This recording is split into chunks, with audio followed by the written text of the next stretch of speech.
ಆನೆ ಮತ್ತು ಹುಲಿಯ ಗತಿ. ಒಮ್ಮೆ ಅರಣ್ಯದ ಗಾಢದಲ್ಲಿ ದೊಡ್ಡ ಆನೆ ಇತ್ತು. ಅದರ ಹೆಸರು ಗಜೇಂದ್ರ. ಅದು ಬಲಿಷ್ಠವಾಗಿದ್ದರೂ ತುಂಬಾ ಒಂಥರವಾಗಿತ್ತು.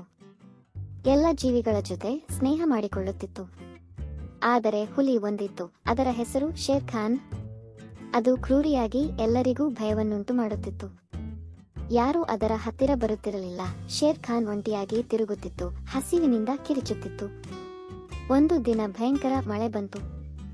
ನದಿ ಉಕ್ಕಿ ಹರಿಯಿತು. ಗಜೇಂದ್ರ ಆ ಗುಡ್ಡದ ಮೇಲೆ ನಿಂತು ನದಿಯನ್ನು ದಾಟಲು ಪ್ರಯತ್ನಿಸುತ್ತಿತ್ತು. ಆಗ ಶೇರ್ ಖಾನ್ ಕೂಡ ಅಲ್ಲೇ ಸಿಲುಕಿಕೊಂಡಿತ್ತು. ಅದು ಈಜಲು ಬರುತ್ತಿರಲಿಲ್ಲ. ನೀರು ಹೆಚ್ಚಾಗಿ ಅದನ್ನು ಒಯ್ಯುತ್ತಿತ್ತು. ಶೇರ್ ಖಾನ್ ದೊಡ್ಡ ಕೂಗು ಕೂಗಿತು. ಗಜೇಂದ್ರ ಕಿವಿಗೊಟ್ಟು ಓಡಿ ಬಂದಿತು.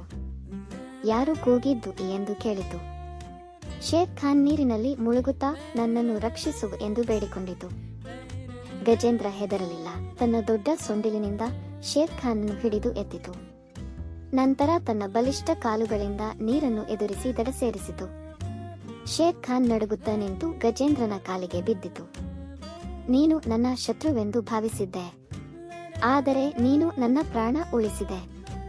ಇನ್ನು ಮುಂದೆ ನಾನು ನಿನ್ನ ಒಡಹುಟ್ಟಿದ ಸ್ನೇಹಿತನಾಗಿರುತ್ತೇನೆ ಎಂದು ಹೇಳಿತು. ಗಜೇಂದ್ರ ನಗುತ್ತಾ, ಹುಲಿಯೇ, ಗೆಳೆತನಕ್ಕೆ ಬಲ, ಗಾತ್ರ ಎಂದರ್ಥವಲ್ಲ, ಮನಸ್ಸಿನ ಒಡನಾಟವೇ ದೊಡ್ಡದು ಎಂದು ಉತ್ತರಿಸಿತು. ಅಂದಿನಿಂದ ಅರಣ್ಯದಲ್ಲಿ ಆನೆ ಮತ್ತು ಹುಲಿ ಒಟ್ಟಿಗೆ ತಿರುಗತೊಡಗಿದವು.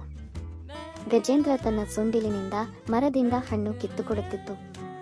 ಶೇರ್ ಖಾನ್ ತನ್ನ ಚುರುಕುತನದಿಂದ ಆನೆಗೆ ಯಾವುದೇ ಅಪಾಯ ಬಂದರೂ ಎಚ್ಚರಿಕೆ ಮಾಡುತ್ತಿತ್ತು. ಇಬ್ಬರೂ ಒಟ್ಟಿಗೆ ನದಿಯಲ್ಲಿ ಆಟವಾಡುತ್ತಿದ್ದವು.